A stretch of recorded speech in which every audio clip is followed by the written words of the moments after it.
Joe Burrow last week, he really surprised the 49ers as well in this because they broke all their tendencies. The Bengals, every offense has tendencies. They do similar things in similar situations. They have a limited playbook. Not every team is going out there and doing random things all the time, and that's how defenses build their game plans. For the Bengals this season, Joe Burrow has not been able to move. So all the expectation for the 49ers point of view was this is going to be quick ball out, a quarterback staying in the middle of the field. And they, instead of doing that, Burrow was running all over the place. He was running in the flat. He was running in play action. He was calling quarterback draws for himself. There's a video clip online. It perfectly captures this.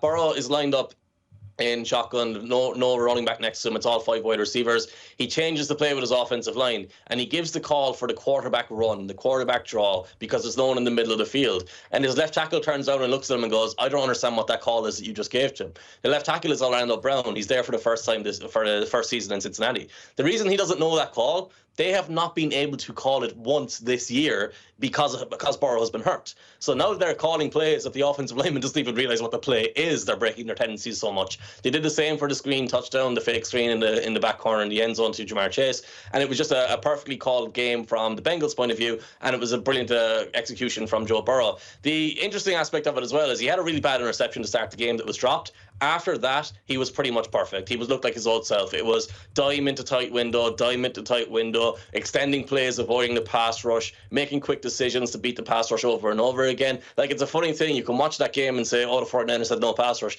They had an incredible pass rush. Burrow was just able to beat it constantly. So he looks great, and you can't really write them out in the AFC. The other thing, I mentioned this last week as well, the Bengals rarely have a superstar player on defense. They've had Leon Hall, they've had Jonathan Joseph at cornerback, they've had Geno Atkins at defensive tackle. They've had really, really, really good players in the past.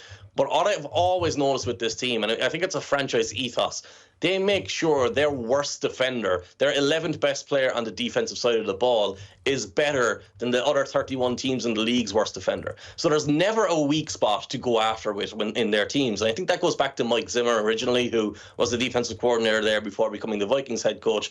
And it's a really, really smart way of building your team, especially in this era where teams are trying to spread you out and attack you in every area of the field.